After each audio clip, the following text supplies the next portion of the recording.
Hey everybody, Michael Snyder, Pacific Northwest Weather Watch. Today is April 5th, and today we're going to take a look at a recap of this system briefly. Then we're going to take a look at what's coming up this week and on into this weekend, as our crazy weather is not over yet. We've got an interesting system coming up again this weekend. Getting a little weather fatigue. I know some of you are around the area, but we're not done yet. But before that, we're going to get a couple nice days. As you can see, a ridge building out here. Looking at the mid-level water vapor loop here, you can still see cold air streaming in, going to give us a chance of a thunderstorm maybe around western Washington today. That could extend into eastern Washington, Idaho, Panhandle, western Montana as well. But nothing like yesterday. And then we're going to have a pretty nice couple of days. I think Wednesday and Thursday should be really nice before we cool back off pretty dramatically again Friday and on into this weekend as we get some more, another thunderstorm threat around the region. We'll look into that in some detail here. But you can see the system is redeveloped on the backside of the Rockies here. It's bringing some really extremely windy conditions through Montana, Wyoming, Colorado, the Great Plains, the northern states there. And we'll look at I'll show you briefly that map there too. And now checking out the hail from yesterday. I mean, I drove through probably 8 different hailstorms during the day yesterday. Quite a bit of lightning going on out there. A lot of small hail covered the road a few times. I think I might have saw a brief funnel cloud in one of the earlier storms I did not get video of.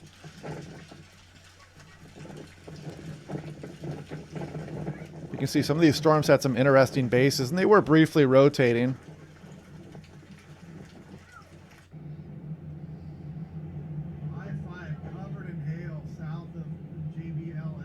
Yeah, this brought traffic to a screeching halt initially. I got the camera out just after most of that hail had fallen.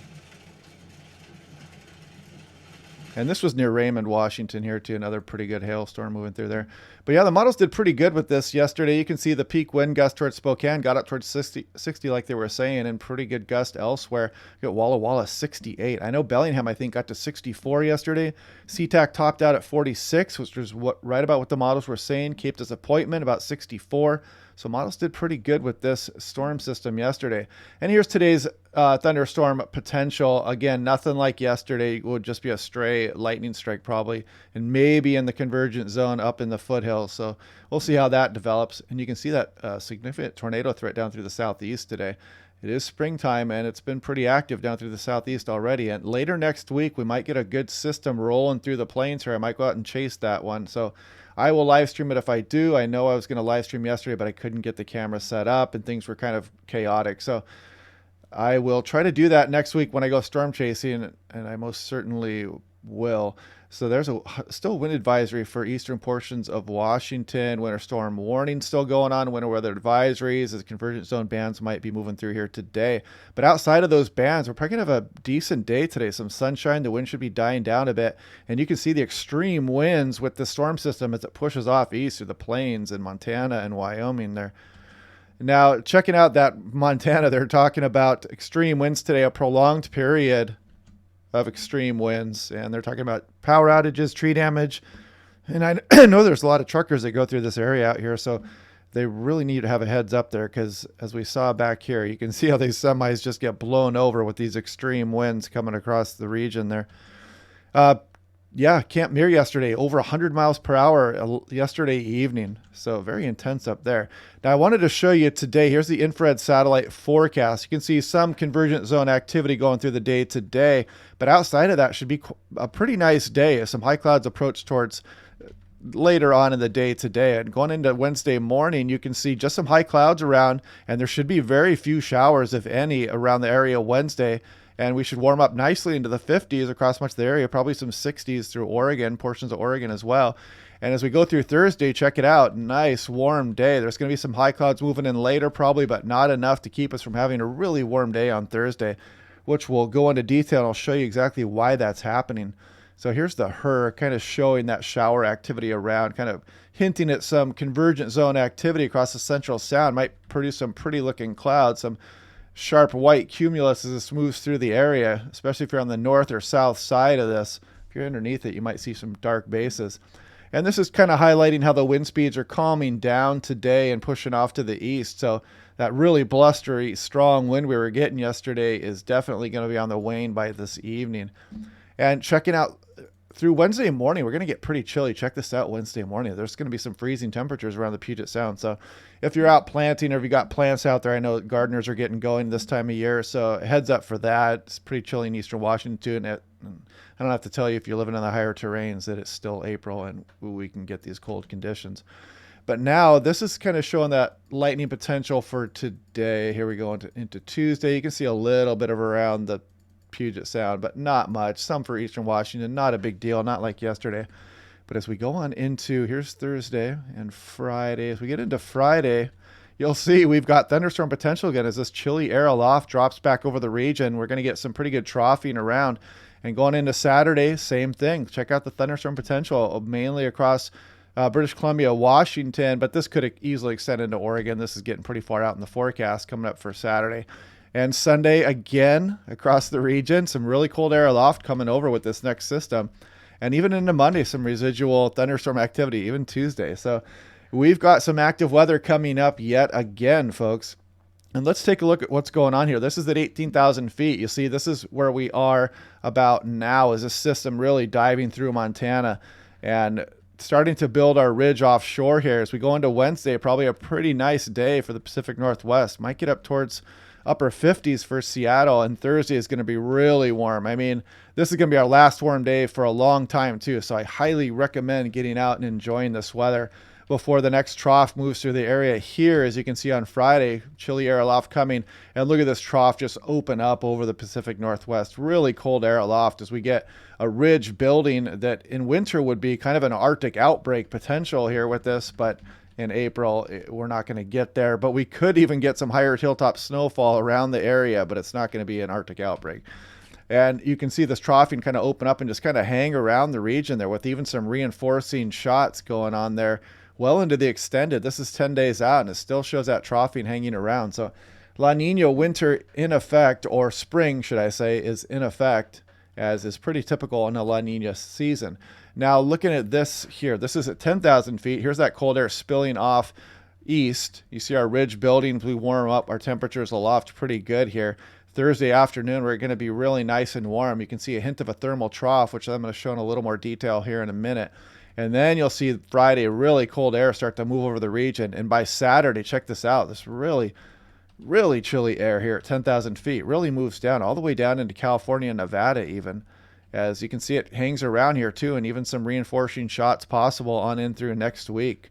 So the troughiness is probably going to hang out. Unsettled weather is coming up this weekend, so enjoy these couple of nice days coming up. Looking at the surface map here, you can see that low pressure system there going through Canada on the east side of the Rockies and our ridge building here. And this is what really caused our windy conditions, is just this contrast between this ridge out here and this gradient between this low pressure. As even in through this morning, it's gusting pretty good here at my house. It's gusting 36 miles an hour this morning. Ridge builds Wednesday and Thursday, and you can kind of see the subtle thermal troughing here setting up Thursday. Thermal trough is a very subtle feature, and it kind of shows itself here. I'll show you its effects even more at the 925 millibar level, which is about 2,500 feet. The temperatures kind of highlight where that thermal trough is. And here comes that upper level low swing by, and there's going to be cold air in the wake of this here. This is looking at the surface map, and you can kind of see this troughing hang out as the ridge builds over Alaska and directs that north flow down over the Pacific Northwest here. Now here's what weather we can expect. This is looking at the surface here. Here's going through this afternoon. You'll notice the precip cut off pretty rapidly through this evening, and going through Wednesday, a nice dry day. Should be a pretty good day. Thursday, you'll notice this next weak frontal system approaching, and we're going to have a really warm day Thursday. And then you'll see this upper level low bring that chilly air in, and then you can see systems dropping down kind of out of the north here, and the troughing kind of open up over the region. Now, this is the GFS. Let's see how much it agrees with the European model. Here goes that system. Of course, short term is going to be good agreement. Ridge builds on the day, Wednesday, especially Thursday. That warm day is going to be there, according to the GFS. Also showing this troughing moving through, actually a little bit even stronger with the trough there Friday moving through the area. And then you'll notice the trough really opens up over the Pacific Northwest. The GFS is really strong with this trough as we move into early next week. And it kind of shows that ridge over Alaska. So decent model agreement there as this trough really hangs out into the extended, well out into the 10-day range here, and doesn't really show any signs of backing off This is the 12Z GFS. It's running right now, so we're going about 234 hours. Getting out into fantasy land, but the story is the troughing will continue. Looking at what temperatures we can expect, we might overachieve here on Wednesday. We might even get up towards the low 60s. Tomorrow could be a really nice day. And then Thursday, one of the nicest, probably the nicest day of the year, folks. It's probably going to get up towards 70 at SeaTac, maybe even lower 70s. Probably get some areas into the mid 70s in Western Washington at some point on Thursday. And then look at this rapid cool off as we just go right back into the upper level low and cold air around with thunderstorm potential as we move through the weekend here. And check out Portland. You're probably going to be mid 70s. You might even be upper 70s as you go on through Thursday. A really nice day Wednesday as well for Portland, and then back down into the upper level trough. Eastern Oregon, Pendleton, looks like a few nice days. You might get a nice day out of Friday as well, as the system is kind of moving into the area, and then really chilly as we go on into the extended, as that trough really sets up over Eastern Washington. Spokane, same deal. Looks like Friday, you guys might squeak out another nice day on Friday before you really drop temperatures back down in the extended. And we could be talking snowfall for some areas in Eastern Washington, Eastern Oregon, especially for the higher terrain as we go on in through this weekend. Here's Astoria. Look at this for Thursday. Up into the 70s, possible for Astoria, Oregon, off into the coast. So if you have a day off on Thursday, you got a lot of options to enjoy this nice weather. It looks like Wednesday is going to be a really nice day as well. And before we go into the drop off again the weekend. So now here is the surface temperature map. Let's go on into today. You can see we get into the lower 50s. Might not be too bad of a day if you're out of one of these convergence zone areas. In places like Oregon, Willamette Valley, probably had a pretty nice day today as well. Some high clouds around. And as we go into the day Wednesday, here we go, starting to warm up a bit. You see the Willamette Valley warming up pretty nicely here. In Seattle, getting up into the mid, maybe upper 50s as well, with a fairly sunny day on Wednesday. And now going into Thursday, look at this heat just take over the area. I mean, you're talking up towards 80 for the southern Willamette Valley here, eastern Washington, Oregon warming up nicely. Seattle up towards 70 degrees. And now we're going to check out this thermal trough, a very subtle feature. I almost hesitate to show it here. But as we go on into Thursday, you can kind of see the high pressure retreats. And the trough is just a result of the high pressure being here. It's just, it's kind of a reflection of that high. It's just a low pressure by default out here. And you can kind of see it there, but it'll shift off to the east on the day Friday, and it's going to cool us down quickly. Might give one more nice day to eastern portions as this upper level low is swinging through on the day. Now looking at 925 millibars, 2,500 feet, this really shows the thermal trough well. You can see our cold air moving out for tomorrow. We start to warm up Wednesday, and check this warm air building up over the California inland and up towards Willamette Valley. Early Thursday morning, this really starts to extend northwards, and you can see how this kind of thermal trough extends all the way up, includes probably even all the way up towards Hoquiam, maybe even the North Washington coast there.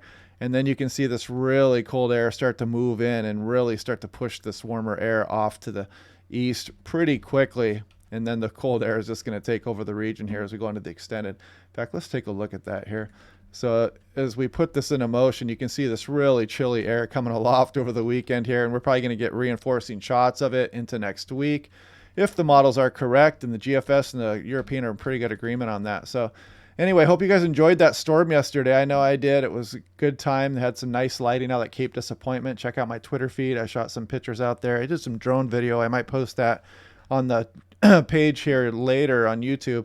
And yeah, so enjoy the nice days coming up here. I'll do a briefing either tomorrow or Wednesday, and we'll talk about this system coming up through the weekend. It's going to bring us our thunderstorm chances across the region. So I will talk to you guys tomorrow.